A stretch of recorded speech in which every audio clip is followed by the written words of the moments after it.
Hola, soy Sergio Barrejón. Bienvenidos a Exigencias del Guión, la voz de los guionistas.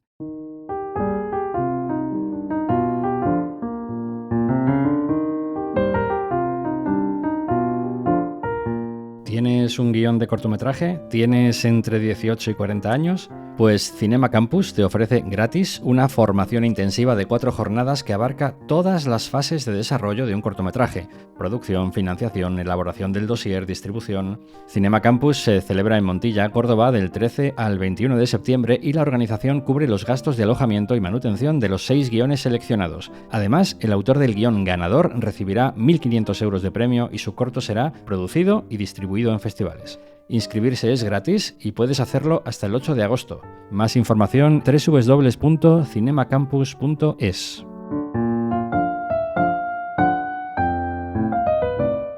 El pasado 26 de junio se estrenó en Movistar Plus Los Sin Nombre, una serie que navega entre el thriller psicológico, el drama y el terror, y cuyo punto de partida es la mítica película que Jaume Balagueró dirigió para Filmax hace ya 25 años. Paul Sánchez se reúne con los creadores de la serie, Pau Freixas y Paul Cortecans, en las oficinas de Dama en Madrid.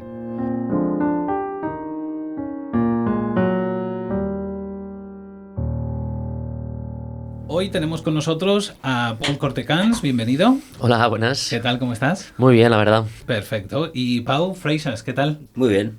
Aquí que nos vienen hoy a hablar de Los Sin Nombre, una serie en Movistar.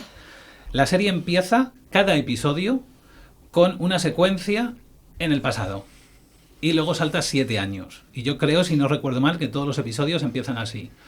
¿Por qué decidisteis a hacer esto y arrancar así cada episodio?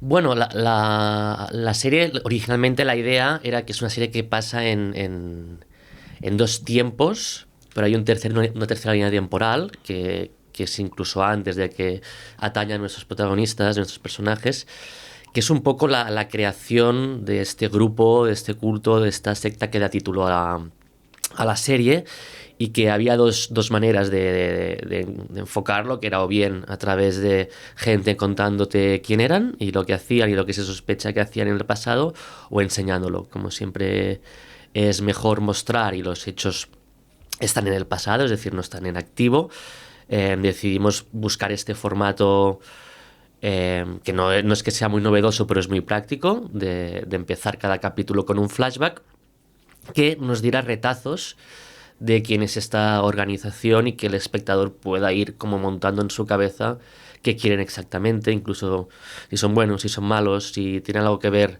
con Ángela o si es alguien externo que salió de allí. Bueno, crear esta especie de enigma a la vez que intentamos pues resolver esta mitología poco a poco, ¿no? Pero luego nos dimos cuenta también que era bastante interesante para jugar lo mismo con los personajes, ¿no? Ciertos traumas o incluso hechos que acontecían antes del inicio de nuestra serie y que reverberaban directamente en personajes concretos. Entonces hay una mezcla, digamos, de que cada flashback pasa en un momento determinado, desde los 90 hasta la actualidad, vamos salteando capítulo a capítulo e intentamos dar que el flashback tenga un sentido en ese propio capítulo. Hemos intentado no hacer la capsulita que nos resuelva, o nos cuente o nos complemente algo de ese. Sí, de en ese un capítulo. sentido simbólico, ¿no? También llegó un momento que yo tenía la sensación de que los flashbacks eran como los momentos icónicos de si esto se convirtiese en una religión dentro de 200 años, ¿no? Cada uno de estos flashbacks representaría una especie de imagen, ¿no? En una iglesia hipotética de momentos icónicos de cuando se creó eso, ¿no? Entonces cada flashback, algunos hablan más de la secta en sí, pero otros hablan más de personas que han sido significativas en acontecimientos muy emblemáticos de ese viaje, ¿no? De esa semilla de la Niña Milagro y ese viaje de Claudia hacia ese final. Entonces hay algo de eso que también nos servía para nosotros crearnos nuestra propia idea del simbolismo, sí, cosmología, ¿no? De hecho tuvimos en algún momento la idea, sí, incluso con el director de arte Joan Sabaté, que al final no se llevó a cabo porque bueno, vas tomando decisiones de hacer esta especie de hechos bíblicos que podíamos empezar a hablar, pues mira, del Noé, de las aguas, de las tablas de Moisés, o sea, con todos los pasos que dieron dando forma al cristianismo, pues teníamos un poco, evidentemente, mucho más reducido y salvando las distancias, la idea de hacer algo así con... Bueno, más reducido. Pero el cristianismo también es bastante sencillo. Bueno, el tocho de... Es una gran idea, pero es sencilla. Sí, pero bueno, tarda muchas páginas en desarrollarse. Los Sin Nombre es una serie con muchos secretos, con mucha investigación, muchas pistas, muchos misterios. ¿Cómo se la venderíais a alguien que no tiene ni idea de qué va? O sea, ¿cómo se la vendéis a alguien que no sabe qué va a ver? Principalmente diría, es un thriller psicológico muy fuerte, con imágenes impactantes, escenas concretas que bordean el terror. Creo que tiene un ritmo como muy potente, en el sentido de que engancha, es de estas series con espíritu adictivo. Y hemos intentado darle un alma que tuviese mucha personalidad. Tienen el encanto de los actores, ¿no? Miren Ibarguren haciendo un papel fuera de lo que normalmente hace, que es más comedia. Luego Rodrigo de la Serna, Milena Smith, una lista de actores secundarios espectacular. Y un estilo como setentero, Polanski, en esa línea, ¿no? Yo creo que ese es el tipo de serie que te encontrarás. O sea, si te gusta ese rollo, pues ahí, bueno, te gustará más o menos, pero será una serie con la que te vas a meter a fondo. El primer capítulo plantea muchas preguntas, muchos interrogantes al espectador. ¿Hasta qué punto podéis estirar ese mecanismo de lanzamos interrogantes y no los respondemos todavía, los vamos a responder en el futuro? Pero ¿hasta qué punto creéis que se puede estirar ese mecanismo sin que el espectador pierda la atención?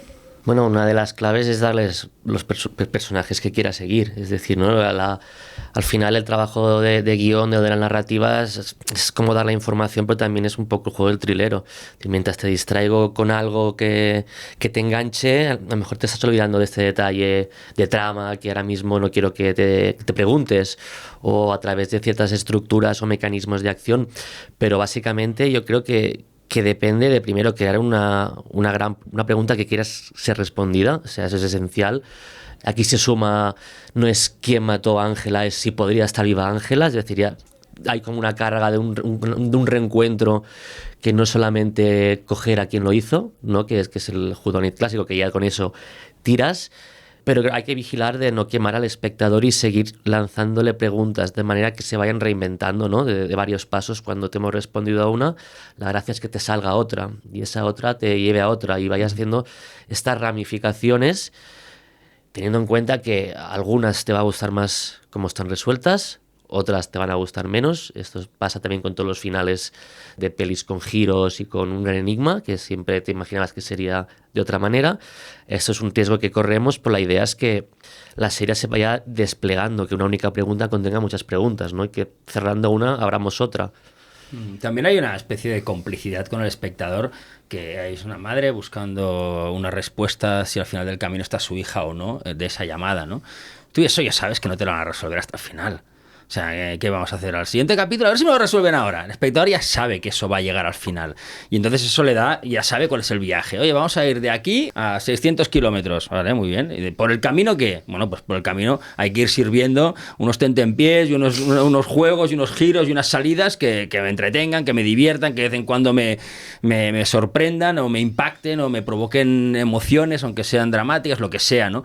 Yo creo que a partir de ahí es verdad que está bien que lo que es la investigación tenga ideas que más o menos sean brillantes a la hora de descubrir eso, ¿no? Pero creo que la complicidad del espectador es con los personajes. Si tiene empatía con ellos, esas pequeñas ideas las comprará y compartirá el viaje tranquilísimamente. Es una serie que tengo entendido que antes de que vosotros entréis en el proyecto estaba ya planteada entre, corregidme si me equivoco, Jaume Balagueró y Beto Marini. ¿Es esto cierto? Sí, estaba planteada. El tema es que hace como 6 o 7 años, ya no recuerdo cuántos, 6 años igual, o 5.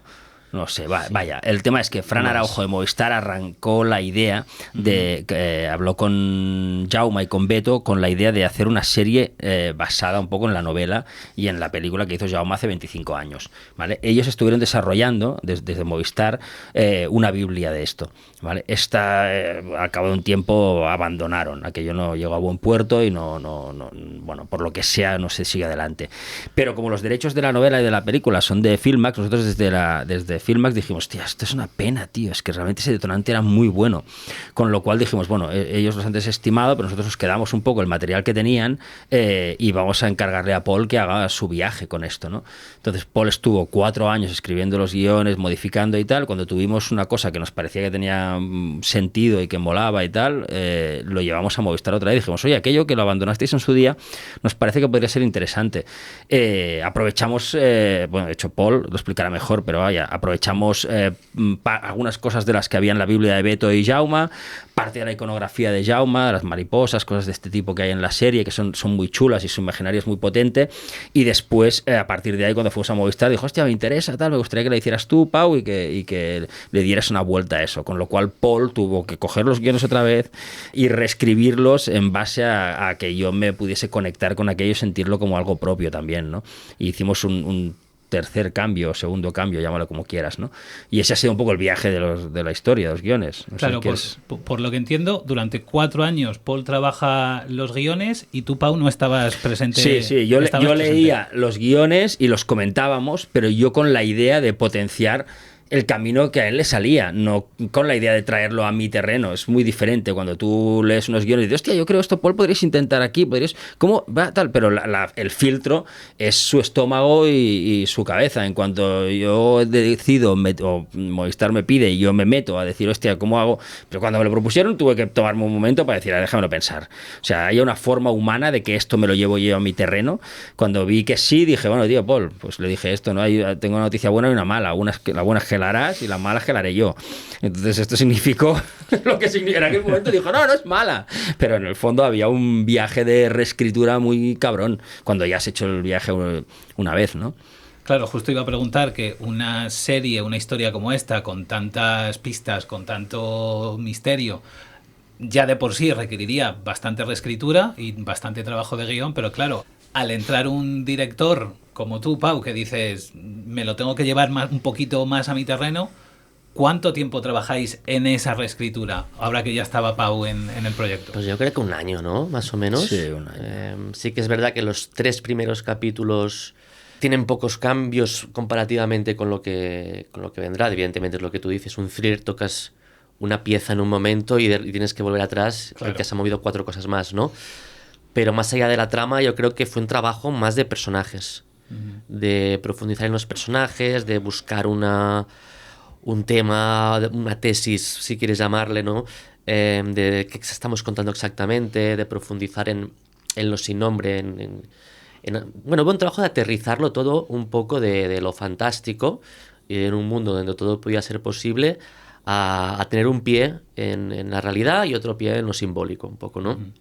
A nivel de trama, los 3 primeros capítulos sí se mantuvieron muy parecidos y luego a partir del 4 sí que mantuvimos como boyas, ¿no? De vale, esta escena, el capítulo de la cabaña tiene que estar, ¿no? Teníamos como, o el reencuentro con este tío que lo hemos conocido en la farmacia tiene que salir, por lo tanto aquí habrá este momento, cuando habrá un interrogatorio seguro que va a pasar. Ahora es lo que decía Pau, el camino, bueno, tenemos que pasar por esos puntos, pero vamos a empezar un poco de cero. La verdad. Sí, había cosas. Yo estoy intentando rememorar, perdona, aquí en directo y tal. Adelante. Estoy rememorando un poco la sensación, por ejemplo, que ella estuviese embarazada de 7 meses. Eso no estaba. No estaba. Estuvo, hacíamos que sufría un aborto en la versión que tenía yo, o sea, perdía al niño y la volvimos a incorporar toda la serie.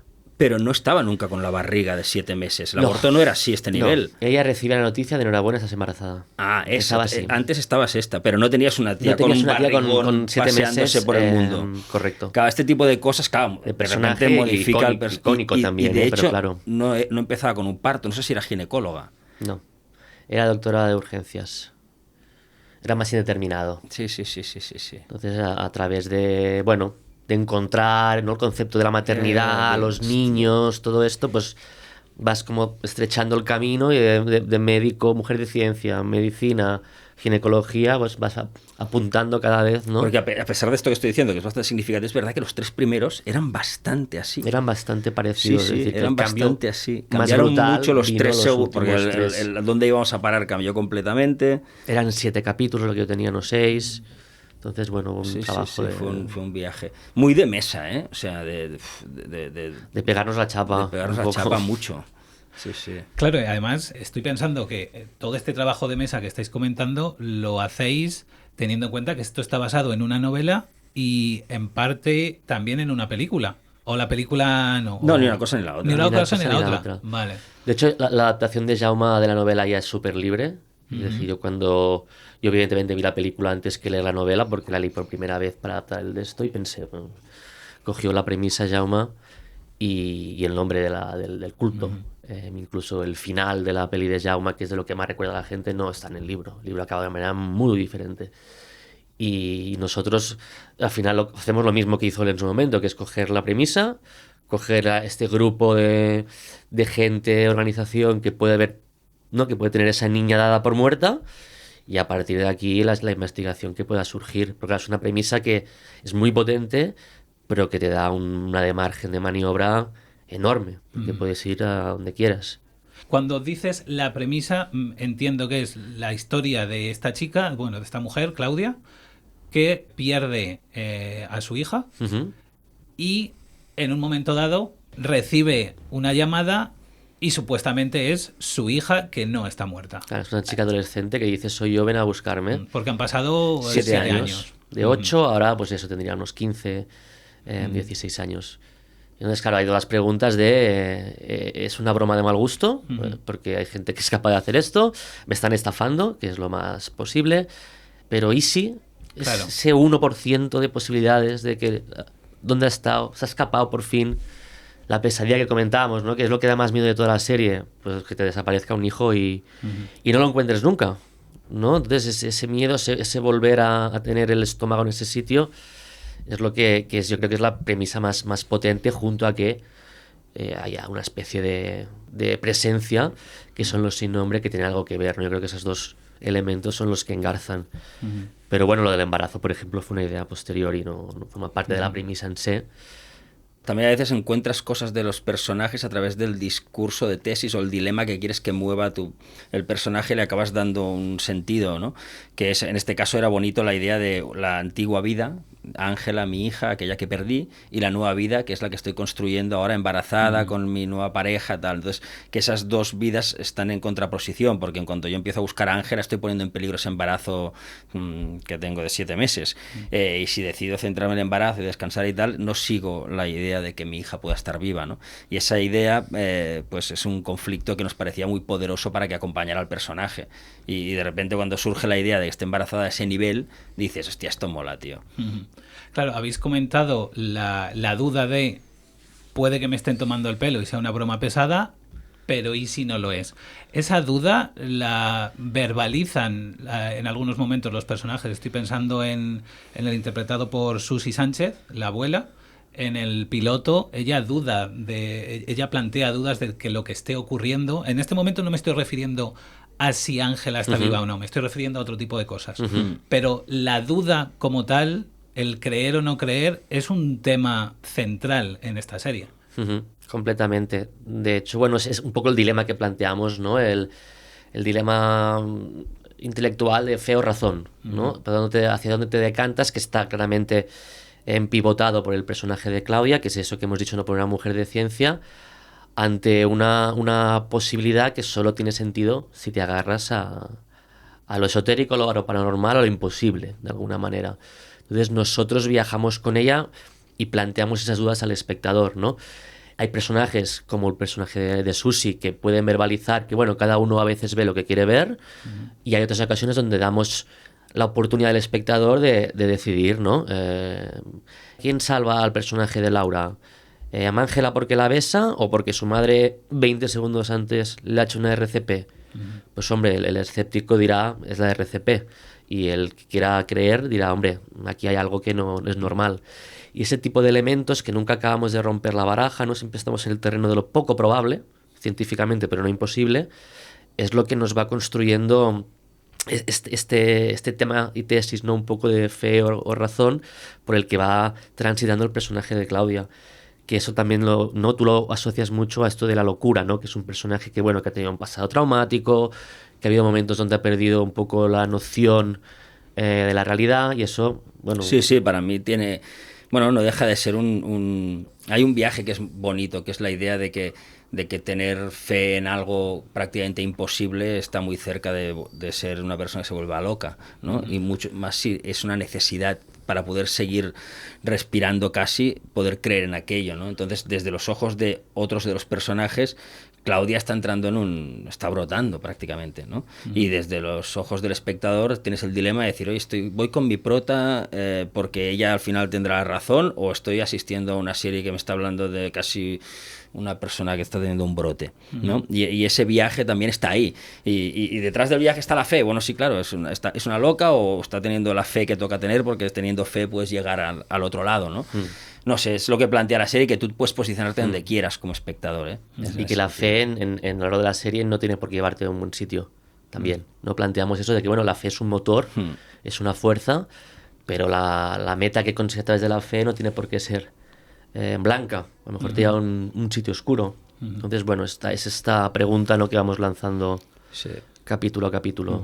De hecho, yo creo que la serie se estructura en torno a 3 pilares, 3 personajes, y los 3 yo creo que tienen, o sea, la fe para los 3 es bastante importante. Yo me imagino que eso lo construiste, Paul, desde guión, de decir, estas 3 patas me van a llevar a hablar de la fe de diferentes formas. Bueno, le hemos dado muchas vueltas también a esto, ¿no?, de la fe.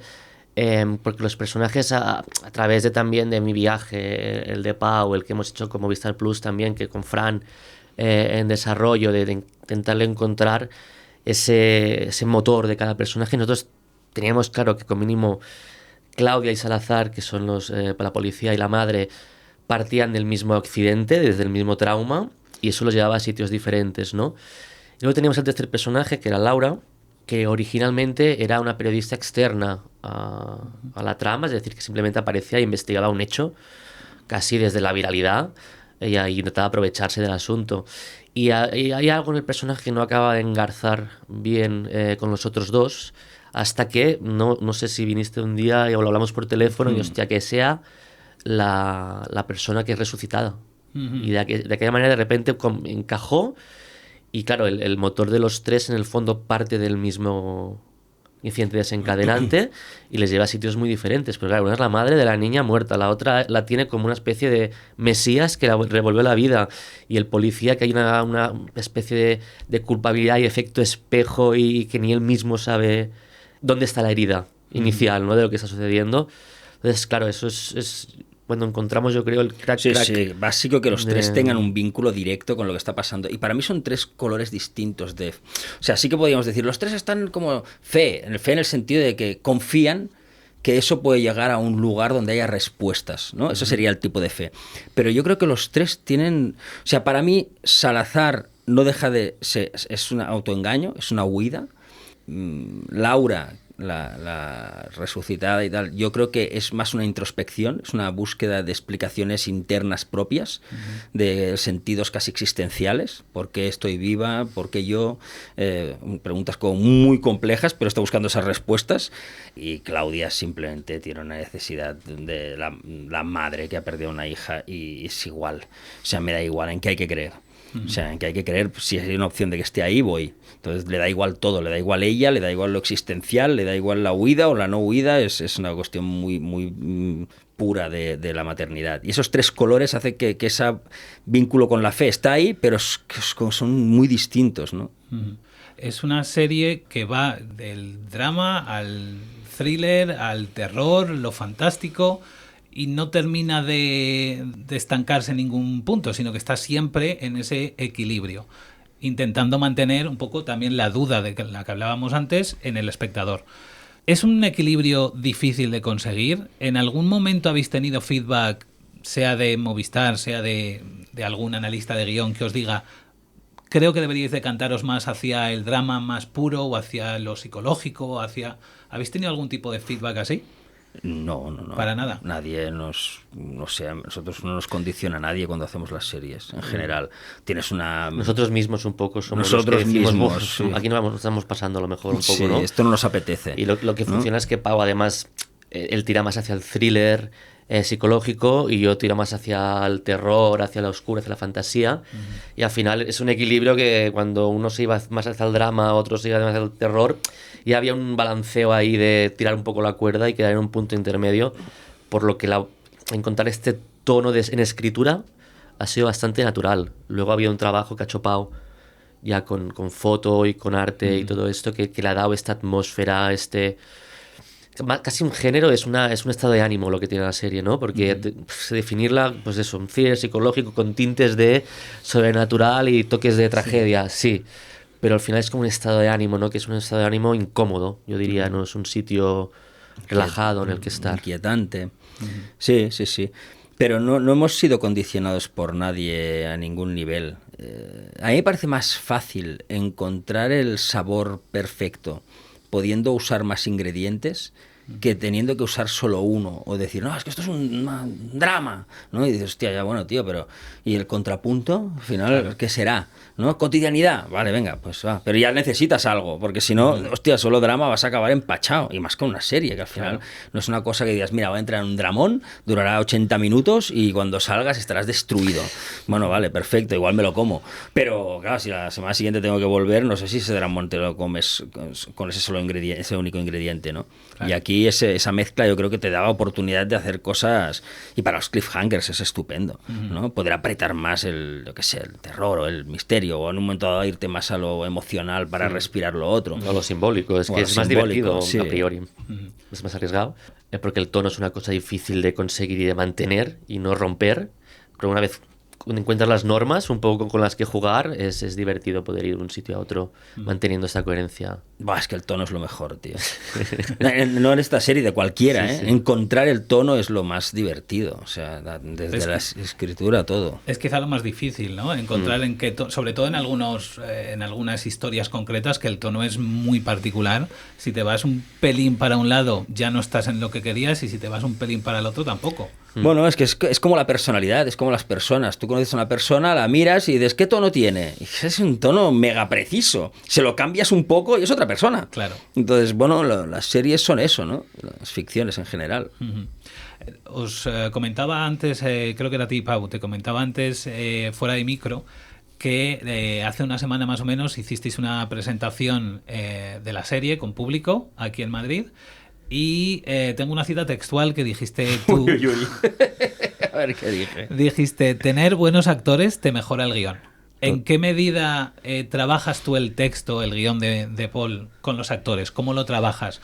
¿En qué medida los actores llegan a mejorar el guión? Mira, hay dos formas que tienen de mejorar. Una es, no son ni conscientes ellos, que una es que cuando tú empiezas a hacer una fantasía sobre los personajes ya escritos, de qué actores quieres que lo haga, pones el listón lo más arriba que puedes. A nivel de popularidad, talento, yo qué sé, lo que sea, ¿no? El listón lo subes a tope, con todos los personajes, no con uno. Entonces empiezas a fantasear con quién lo hará. Y cuando te planteas, hostia, esto lo hará este actor, que me encanta, es buenísimo. Hostia, no sé si querrá, ¿no? Y de repente vas al guión y piensas en el personaje y te imaginas el personaje, el guión leído por el actor que tiene que hacer solo ese personaje, no todo el guión, que está muy bien el guión. Y cuando lees solo su personaje desde los ojos de un actor, o lo piensas, dices, hostia, tío, hay que ser más exigente con este personaje, si no nos dirá que sí. Con lo cual ya intentas mejorar. Hay veces que te coge el vértigo tú mismo y decir, hostia, no le puedo mandar esto a este actor. Intentas mejorar ese personaje para que puedas mandárselo a un actor que tenga ese nivel y no decir, bueno, pues un actor menos importante ya seguro que lo hará porque... No.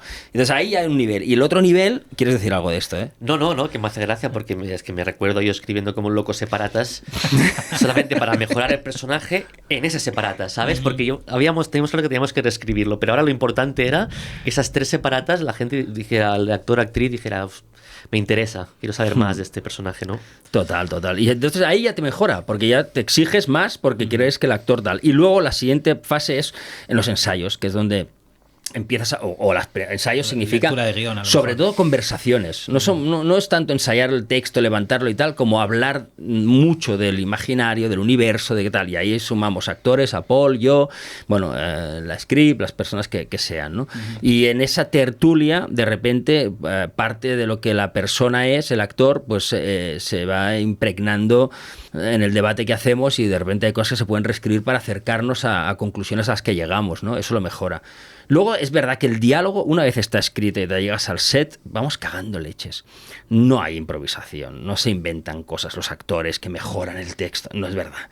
Pero en la fase de ensayos, compartiendo todo ese año que hemos estado dándole vueltas con ellos, de repente surgen cosas nuevas, viéndoles los ojos, el alma que tienen, qué tono, todo esto, ¿no? Lo mal que sonaba esa frase con 3 subordinadas que has escrito, es decir, es un proceso muy sano normalmente, ¿no? Haces una poda también de lo malo. Y no solo te adaptas, sino que como guionista también, pues a veces te sacan un poco los colores, porque suena en voz alta y dices, buah, es que ¿cómo la va a decir bien? Y mira que me la ha bajado bien la pelota, el chute que le he pegado, pero ahí está. Sí. En esa charla que disteis, comentasteis también que, por ejemplo, el personaje de Milena, el personaje de Laura, cambió bastante gracias a la aportación de ella, como actriz. ¿En qué medida lo cambió, si se puede comentar? Sí, no, en la medida... Mira, yo me acuerdo con Milena que vino a hacer el casting, le hicimos una prueba a ella. Hicimos la prueba y tal, y enseguida dije, hostia, el alma que tiene es muy guay, me encanta esta tía, tiene muchas virtudes, el tono, tal, no sé qué, y probamos cosas, en el casting pruebas cosas, o sea, de tono, ¿y si este personaje fuera más frágil? ¿Y si cosas que a lo mejor son burradas que ni siquiera están del todo en el texto? Vas contra el texto a veces, solo para explorar cuál es el límite del actor, para saber cuál será el límite del personaje. A lo mejor no será para esa escena, a lo mejor de repente en otra escena podrás enseñar esa fragilidad, ¿no? Pero pruebas cosas, y viendo cómo lo construía, llegamos a conclusiones de cosas que nos gustaban con Milena, que estaban bien. Luego, cuando ella cogió todos los guiones y los leyó, dijo, hostia, hay cosas de las que conectamos que no las acabo de encontrar en el texto. Nosotros entonamos un mea culpa inmediato. Dijimos, tío, es que yo creo que este personaje hemos llegado tarde a él, llegando a la conclusión de que era la resucitada, tal, y seguramente hay muchas cosas antiguas que mantenemos y que deberíamos peinar como mínimo, porque no tienen toda la coherencia que desearíamos, ¿no? Y entonces ella empezó a hablar en voz alta del personaje, y con nosotros y con tal, y Paul fue diciendo cosas que él también tenía dudas y yo las mías y tal, y con eso acabamos llegando a una conclusión que modificó sustancialmente el personaje. De hecho, incluso un momento que con localizaciones le metimos un tipo de casa que no era el tipo de casa que tenía el personaje, con lo cual lo estás modificando desde un lugar muy externo, un poco peligroso y todo, ¿eh? Sí.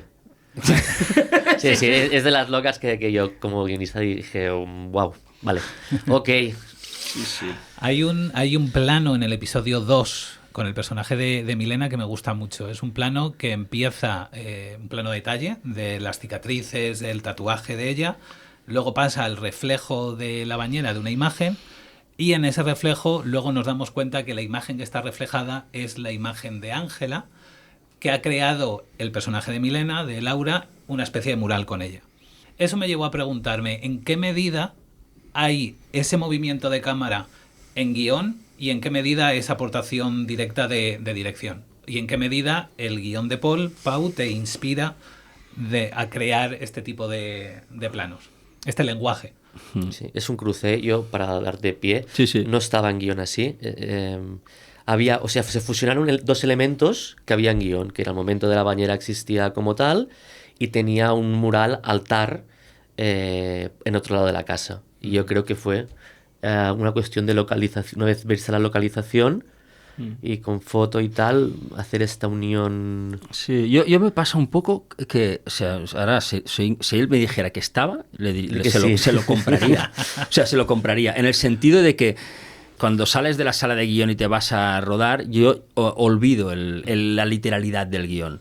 Lo que sí me parece es que yo me quedo, y a veces con Paul, si le lanzo preguntas muchas veces concretas, son de decir, hostia, ¿qué nivel de importancia tiene para ti que esto sea así de impactante o así de crudo? ¿No? Casi más cosas de este tipo que no pero no, esa frase, esa parte del relato, y pienso, no es tanto esto, con lo cual para mí hay una parte que yo me olvido del guión y me quedo con la sensación que tengo de todas las escenas, de lo que tienen que representar, lo que tienes que sentir, lo que hemos hablado, todos los debates que ha habido alrededor del guión. Luego los actores vienen y tiran el texto y a mí me suena como si fuera la primera vez que lo oigo prácticamente. Pero entiendo cuál es el alma de la escena. Y luego la parte de planificación, también yo incorporo a mucha gente, ¿no? O sea, por ejemplo, con Julián Elizalde, que es el director de foto, hostia, hay una parte de la narrativa visual, no solo la estética, sino la narrativa, que yo muchas veces la comparto con él, y a mí me parece interesante que él, que ha leído el guión y tiene una visión del guión como lector que ha sido y director de foto, a veces dice, hostia, pero es que yo aquí me imaginaba, y yo le escucho y a veces dice cosas, por lo tanto, no es solo que yo interprete lo que dice Paul, sino que a lo mejor en un momento dado Julián interpreta lo que ha escrito Paul y hablando conmigo llegamos a una conclusión de algo que de repente es una especie de suma de 3 cabezas, a veces puede ser incluso más. El de arte de repente ha diseñado algo en el decorado que modifica cosas del guión. Entonces realmente hay un momento que el guión se convierte en una especie de energía a la que tenemos que sumarnos. No podemos traicionar esa energía y el sentido de fondo, pero todo lo otro, y no vamos a tocar el texto de diálogo, y va a pasar lo que va a pasar. Pero lo que es la literalidad, hay veces que él pone poesía en el sí, siempre hay cachondeo en las lecturas. Hay cachondeo en las lecturas con la poesía. A mí me han enseñado que un guión tiene que ser goloso de leer y que, ¿sabes? Hay que venderlo bien y estar ahí dentro y luego, bueno... Pero no, porque cuando... de acuerdo, hacen la broma de, sí. ¿pero esto es literal o no? Que le sale uno de la cabeza. Porque pues no, es una metáfora. Cuando se suma todo el equipo y hay 30 personas alrededor de una mesa, cualquier frase que haya en el guión es susceptible de una necesidad. O sea, hostia, pero entonces este día tenemos que traer realmente 7 botellas de agua con la etiqueta de tal. No, esto era poesía. Vale, pues no, entonces no. Pero sí o no, todo cuando hay muchos momentos de esos, hay un momento que ahora poesía, y se cachondean del guionista porque la gente es así.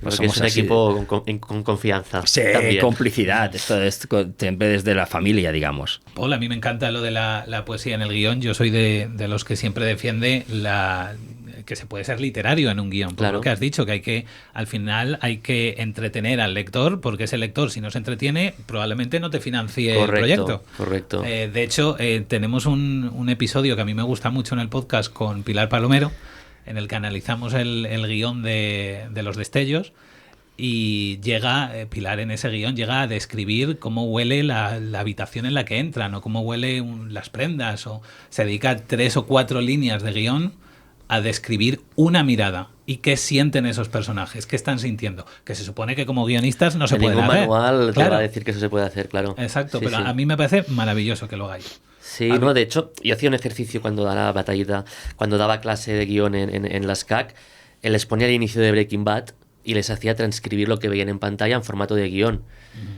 Y luego les enseñaba el guión de Vince Gilligan. Y claro, el guión de Vince Gilligan estaba lleno de onomatopeyas, saltos de página, describía un spot de los 90 americano que debía ser muy famoso, aquí no tenemos referencias, es decir, la libertad con la que escribía ese inicio de la serie, que en ese momento era la más laureada del momento, les dejaba como, hostia, pero ¿cuántas normas está infringiendo? Y es como todas, porque realmente es cuestión de transmitir ese tono y esa sensación, no es cuestión de ser formal. Y creo que eso es importante siempre que tenga una coherencia, ¿eh?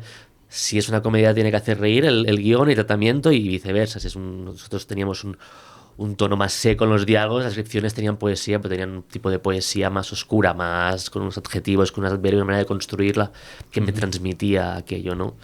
O leyendo un guión de Pedro Almodóvar, de repente te hace un paréntesis y te empieza a dar, esta es Lola, 30, en los 20 estuvo viviendo en Malasaña, en un piso que echa mucho de menos cuando piensa en Pedro, y dices, bueno, nadie va a saber esto en absoluto, pero ahí está. Entonces, me llama la atención, Pau, has comentado ya algo de esto, pero es el trabajo con los actores, o sea, ya partiendo del guión de Paul, el trabajo con los actores, cómo se mueven en escena, cómo se mueve la cámara con ellos o no. ¿Cómo trabajas todo esto? ¿Lo trabajas sobre texto cuando lo estás leyendo en preproducción? ¿Lo trabajas con storyboards? ¿Cómo trabajas el lenguaje? No, a mí me gusta inventármelo allí. Entonces la idea es para mí llegar al set y con el guión muy claro de lo que está pasando, pero lo que a menos que haya muchos efectos, si hay efectos digitales estás condicionado, pero igual hicimos story de una escena en toda la serie. porque había ahí un efecto que teníamos que marcar. Pero si no, para mí siempre es de dentro para afuera. Guión, actores, ir al set y no condicionarles en exceso. O sea, decir, oye, vamos a hacerla, tirar el texto una vez. Y cuando están tirando el texto, a ser posible, mola mucho que esté presente el director de foto, que esté presente el resto del equipo viendo cómo hacemos eso, para poder ver cómo lo levantamos y qué es cuál es la génesis de aquella escena, ¿no? Y qué es lo importante y qué tal, no, entráis por aquí, pero entonces, hostia, este momento es un tal, primero, actores, haced lo que os salga. Hacen lo que os sale y tú, viendo lo que hacen, hay cosas que te quedas y cosas que no. Hostia, esto no me convence. Pero el momento que has hecho esto es muy bonito porque explica muy bien tu estado de ánimo. Y entonces lo levantas casi como si hubiese libertad total. De que no la hay, pero bueno, sí que Julián me da bastante libertad a nivel de luz, de que puedo girar en todas las direcciones. Y a partir de ahí levantas la coreografía con los actores y una vez empieza a tener pinta de que aquellos son los movimientos que tocan, empiezas a planteártelo como si, bueno, ¿y la cámara dónde irá, no? Entonces yo a veces, estamos haciendo esto, me acerco a Julián y le digo, tío, yo viendo esto me parece que igual es total, y él dice, hostia, y si en lugar de ir hacia esa ventana van hacia la otra, entonces podemos hacer lo mismo pero en ese sentido, y vas ajustándolo. Si tienes, no sé, me lo invento, una secuencia de 4 páginas, tienes 3 horas para hacerla, pues lo más probable es que me gaste 1 o 1.5 en esa parte, y luego rodarla es lo rápido, ¿no? Y construirla es lo lento. Pero yo hacerlo, por ejemplo, estoy muy en contra. O sea, no me gusta la idea de preparártelo en casa, porque entonces lo que haces es ponerle una especie de faja a los actores, obligándoles a hacer aquello que tú quieres que haga para que los planos sean lo que tú quieres, cuando creo que la libertad del actor para sentir y tener sensación de verdad es muy importante.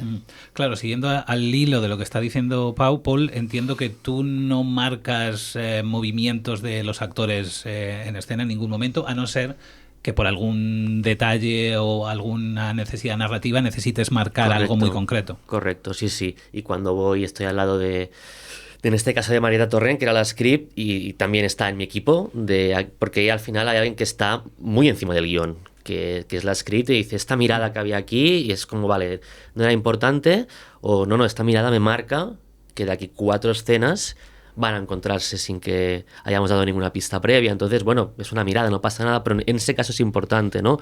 O la información que coge. Al ser un thriller hay que ir con cuidado con la información que también tiene cada personaje, y a veces un gesto, una hoja que se le da, cómo se le da, qué hay detrás, pues son cosas que pueden, pues, ser importantes a nivel narrativo, pero a nivel de dirección, más allá de opinar, de hostia, yo la veía con más energía, con menos energía, o creo que... Y que si está ahí en el set, que Paul ha estado... Que está, sí, pero más allá de eso... Mola sumarlo, pero igual te viene y te dice, tío, la veo un poco baja. Claro, a mí si Paul me dice esto ya me entra paranoia. Digo, hostia, Paul y yo hemos hecho un viaje muy largo. Digo, tío, igual está baja. Entonces digo, vamos a hacer una segunda toma viéndola tal. O, hostia, no, tío, es que si la subo se me esparrama. Claro. ¿Sabes? Yo qué sé. Entonces debatimos un poco y llegamos a una conclusión. Pero siempre con una mesa redonda, como un viaje común de mucha gente que tiene que meter ahí y tal, y que aquello tiene que tener una coherencia. Mi curro allí es conseguir que todo suene sincrónico un poco, ¿no? Pero en el fondo venimos de un viaje común con Paul y estamos ahí. Y luego hay personas con sus estados emocionales, un peor día, mejor día, y tenemos que conseguir ajustar eso con lo que necesitamos. Y a veces no es... El guión nos da la pauta clarísima donde lo que no podemos perder seguro, ¿no? Nos da una especie de garantía de, oye, estas notas tienen que sonar, ¿eh? Vale, estas hay que sonar. ¿Y las otras qué, tío? O las tiramos por aquí a ver si nos suman para otra cosa, tal. Y vas buscando el equilibrio, ¿no? Es verdad que las coreografías en el guión no depende del guión, ¿no? Hay guión que marcan mucho esas coreografías y otros que menos. Y que por mucho que las marques, luego llegas a la loca y no es una cocina americana, la cocina está en otra planta porque son, ¿sabes? Y hay que hacerla de nuevo allí. Sí, totalmente. Difícilmente hay tiempo ya cuando se ha arrancado todo, a no ser que sea muy, muy claro, de empezar a readaptarlo todo a las localizaciones que se han encontrado. Pues bueno, llega ahí Pau y vale, pues no estará cocinando, estará a lo mejor ordenando los libros del salón, ese tipo de cosas. Sí. Pau, una última pregunta porque sé que te tienes que ir. A coger el ave. ¿En qué medida te apoyas, ahora que habéis dicho que Paul está en el set, en qué medida te apoyas en él en rodaje? O ya me imagino que si habéis hecho un viaje tan largo es algo ya casi de una mirada y sabéis lo que hace falta o lo que sobra o... Es verdad que cada uno tiene su perspectiva, con lo cual a mí, yo si veo que Paul pone caras, ya le digo, tío, ¿qué es? O sea, ¿qué te pasa? Es verdad que al final la figura de Paul en el rodaje para mí es mega útil, o sea, tiene mucho sentido. Creo que tienes que encontrarle el punto exacto de cuánto de, oye, tengo que sentirme que estoy libre para hacer lo que sea. Y eso está en la complicidad. O sea, si tú tienes un vínculo con la persona que ha escrito y estás dirigiendo, es infinito. O sea, que entre y meta las manos dentro de la masa, no pasa nada, porque como la complicidad es total y sabemos que estamos buscando lo mismo, pero tienes que sentirte que tú puedes tocarlo todo y que sus ojos no estás ahí sintiendo juzgado, estoy tocando el guión y se está molestando. Esto no puede ocurrirte. Y él tiene que poder meter las manos y decir, tío, esto no mola lo que estás haciendo, sin que yo sienta que me está tocando nada del ego. Pero eso tiene que ver más con el vínculo personal que tenga la persona que dirige con la persona que ha escrito, más que con los procesos. Pero... Y en el viaje, ¿no? Al final sí. Compartimos tanto el proceso, tanto con la dirección de arte, con el de fotografía, con el montador, incluso con Jaume, que ya se mete desde el inicio de guión y de efectos, porque tiene esta figura como casi de no productor de postproducción. Entonces es difícil que después de estar un año hablando de escena a escena, de tono, música, referentes, llegue la escena y una vez haya sido ensayada y todo, estés allí y digas, no es lo que queríamos. Es difícil, puede suceder. Evidentemente en el cine que se te cae de repente un foco y te jode el resto, pero yo era muy seguro de que cuando no estaba o no podía ir, lo que me iba a encontrar no diría, hola, ¿qué han hecho? O sea, esto no es para nada lo que habíamos hablado o había imaginado, que sí que me ha pasado a veces y creo que es normal, Sí. Pero forma parte de qué proceso has llevado y qué confianza has tenido durante el proceso de uno con el otro. Eso evita que llegues allí y veas cosas que te han pintado si al has niño. hecho todos los pasos que tocan y los has hecho juntos y todo el mundo ha estado mirando mientras se hacían, dando su opinión, sumando, para cuando llegas al set, en general, aterrizas el avión. O sea, Claro, serán detalles, sí, matices, subjetividades, alguna cosa más significativa, pero el avión aterriza en la pista y bajan los pasajeros y pasa lo que tiene que pasar, ¿no? Pau, me avisan que ya tienes el taxi en la puerta. Me voy corriendo. Paul y yo vamos a seguir. Perfecto, ¿Te parece bien? Hacéis bien. Que me quedan aquí unas cuantas preguntas. Un placer. Un placer, Hasta luego. muchas gracias. Porque además me viene muy bien este momento porque las preguntas que me faltan ya son más De guión. No, entramos ya en territorio spoiler. Hasta luego. Hasta luego. Para después de verla, ¿no? Si le Claro. han quedado ganas a alguien de saber más del proceso y todo esto. Eso es. Vale. Entonces, el primer capítulo, y lo habéis comentado un poco antes por encima, empieza con un parto, pero es que el último capítulo prácticamente empieza con otro parto. ¿Eso os lo encontrasteis de casualidad o era algo que ibas buscando que empezara así? Es que ahora no recuerdo qué fue primero, el huevo o la gallina. Es decir, nosotros sabíamos que pasaba algo con el hijo de Claudia, pero como te puedes imaginar, esta es una fase más primigenia y puedes imaginar cualquier cosa, desde que le hace una intervención y sale muerto, desde que Ángela mata a su madre con el niño dentro. Es decir, claro, estás jugando a nivel de decir, bueno, ese niño está ahí, es una bomba de relojería, pero no sé cómo lo usaré. Claro. En el momento en que sabemos que va a haber el parto de Claudia, y creo que fue ese el tema, giramos y cambiamos este inicio, que antes era un inicio más operativo. Creo que entraba una paciente que en 7 puñaladas y está embarazada, pero lo importante no era el parto, era simplemente que la estabilizaba, que el niño estaba bien y tal. Había algo de la maternidad, pero no en sus propias carnes. Vale. Entonces sí que había esta intención de hacerlo capicúa y que nos daba ese toque extra de realismo. Por un lado, se nos hacía más sencillo que una ginecóloga que ha asistido a centenares de partos asistiera al suyo propio. Y por otro lado también la escena inicial es bastante cruda, es decir, una escena donde no escatimamos en movemos la cámara y solo se ven las caras, ¿no? Hay sangre, hay primeros planos de detalle. También es una declaración de intenciones en cuanto, bueno, que va a ser una serie que no va a tener miedo de mostrar este tipo de cosas y que siempre estamos interesados en tener un pie en la verdad, siempre que podamos, ¿no? Pero sí, a la pregunta claramente es la intención, ¿no? De hacer este viaje circular, de alguna manera. Te quería preguntar también por el personaje de Ángela y la importancia del personaje.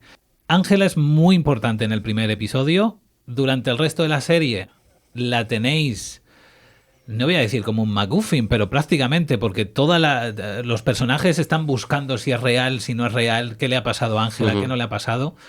Y luego en el último episodio, Ángela reaparece y vuelve a tener muchísima importancia. De hecho, el primero y el último son ella, ¿no? Son ella. El epicentro un poco. Claro, cuando estás solo como yo en la pandemia escribiendo esta serie y tienes una premisa y esas primeras tramas de Jaume, ¿no? y de Beto que no tenían un final tampoco, es decir, ellos acaban yendo por otro lado, las opciones son infinitas. Yo incluso recuerdo haber escrito 2 capítulos donde Ángela volvía a la vida ordinaria y se reintegraba como víctima de un secuestro y vivía con Claudia y se iban a vivir. O sea, había incluso un salto temporal de mi hija ya es... ya ha pasado un año de aquello. Y vivía un poco durante dos capítulos de aquello. De lo que tengo en casa, no sé lo que es. Yo creo que es bueno, porque el espectador empieza a tener dudas, ¿no? De casi a un nivel de la profecía un poco. Es tan inquietante como Damien, pero está por ahí. Entonces, bueno, eso se descartó. Teníamos claro que iba a regresar y que tenía que ser un poco el epicentro de ese capítulo. Al final es el MacGuffin que has estado buscando, pero no puede limitarse a aquello. Es decir, no cuando lo encuentras tiene que generar algo, tiene que provocar un nuevo dilema, una reescritura, ¿no? Un desdoblaje de la propuesta, porque si la encuentras y ya está, pues bueno, pues eso ha sido MacGuffin y la pata de conejo funciona genial en Misión Imposible, pero queríamos, ¿no? Maternidad, esto que jugara más emocionalmente. ¿Cómo mantener el entremedio? Bueno, yo creo que lo que creemos que funciona es que durante los capítulos te vas especulando con qué ha pasado con ella. Es decir, en el momento en que en un flashback ves esos niños en ese orfanato con ese señor, empiezas a especular de ¿es la época en la que estuvo Ángela? No, es posterior. Si es posterior, ¿quién la secuestró y por qué? Cuando te habla aquella madre que le dice a mi hija la secuestraron por la misma razón y cuando volvió está muerta, pues, cogió un cáncer y murió, o cuando incluso habla con una psicóloga y le dice la persona que va a volver no sabes quién es. Realmente quién es esa persona, como lo acabamos de entender. Quiénes son los sin nombre, pasas por la han torturado, por abusos, por superpoderes, por 1000 historias en las que yo creo que esta especulación de ¿y cómo la van a encontrar? ¿Y cómo será? Y que es lo que mantiene un poco la llama viva, ¿no? de este regreso. Son pequeñas pinceladas, pero yo creo que vive mucho de eso, de que el espectador se imagine lo que está viviendo y dónde, y qué sentido tiene lo que está pasando. ¿Podemos hablar del nombre de Ángela? ¿Estaba en la novela o en la película? Es que yo no recuerdo. Creo recordar que es original de la película.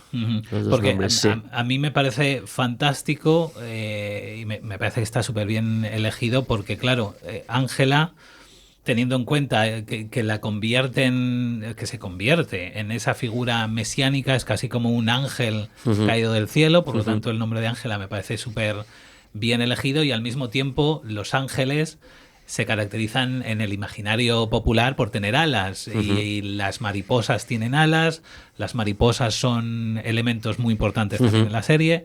No sé cuánto de esto había en el material original con el que ya contabais o cuánto habéis aportado vosotros.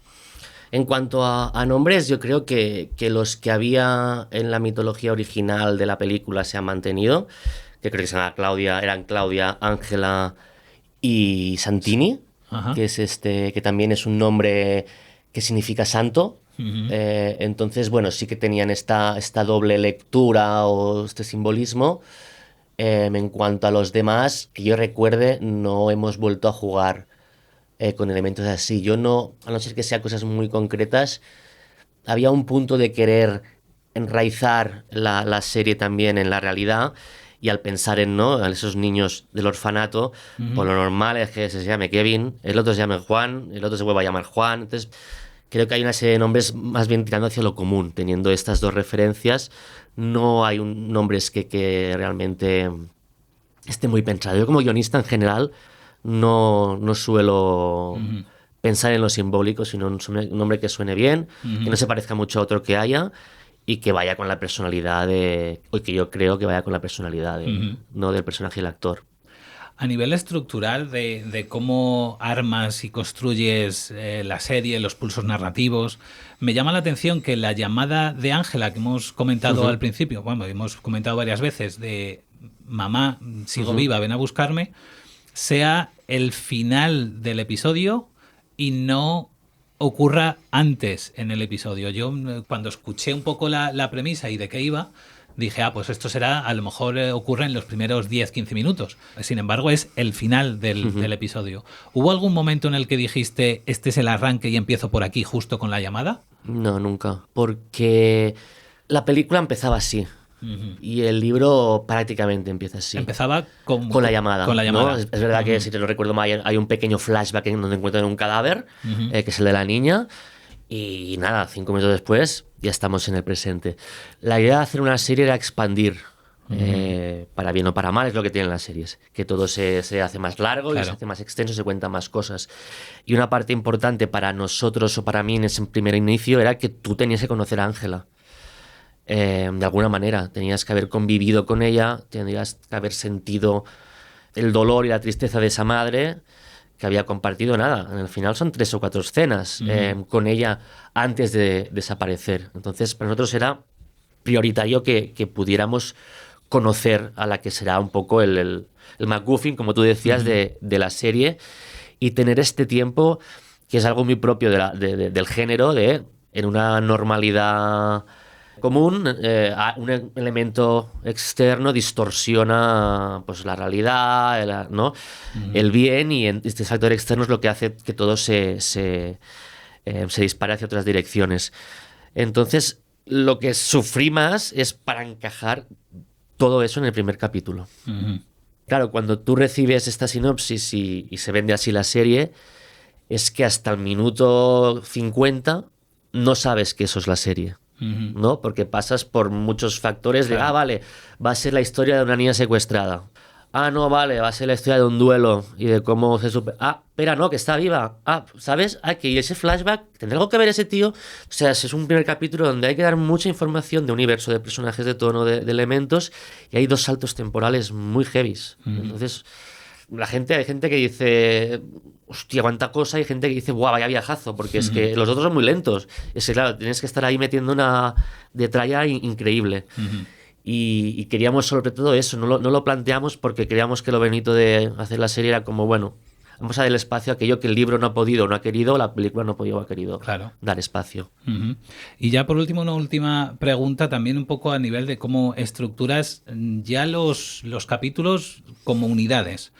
La última secuencia de cada capítulo sueles haber sembrado algo en guión, si no en la primera, en la segunda o en una de las primerísimas secuencias del capítulo.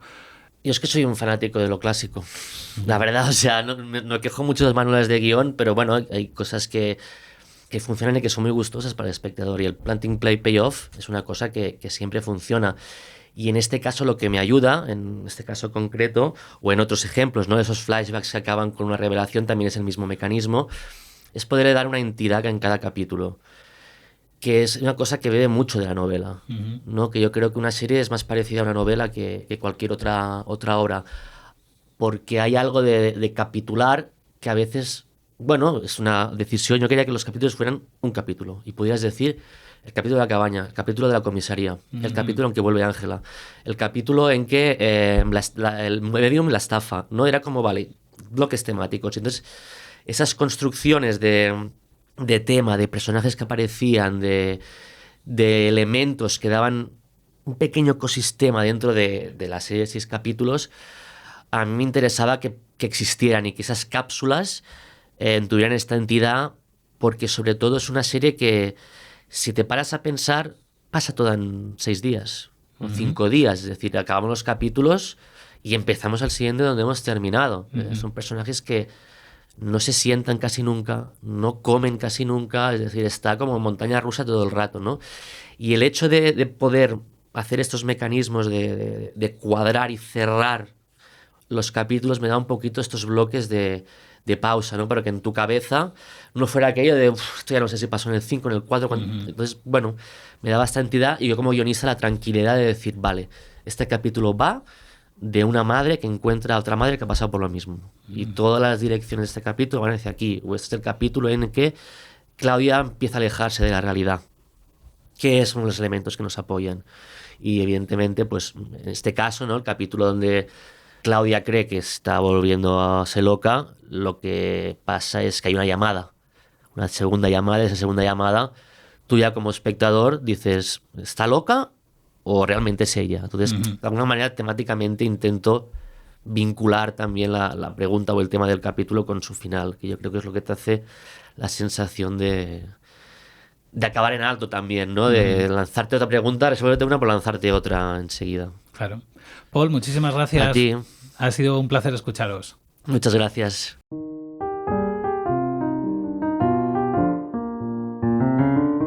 Gracias por escuchar Exigencias del Guión. Recuerda que si tienes un guión de cortometraje y tienes entre 18 y 40 años, Cinema Campus te ofrece gratis una formación intensiva de 4 jornadas que abarca todas las fases de desarrollo de un cortometraje. Cinema Campus se celebra en Montilla, Córdoba, del 13 al 21 de septiembre y la organización cubre todos los gastos de alojamiento y manutención de los 6 guiones seleccionados. Además, habrá un guión ganador que recibirá 1.500 euros de premio y se verá producido y distribuido en festivales. Inscribirse es gratis y puede hacerse hasta el 8 de agosto en www.cinemacampus.es. Cinema Campus es una iniciativa de la Asociación Record con el apoyo de la Delegación de Cultura de la Diputación de Córdoba.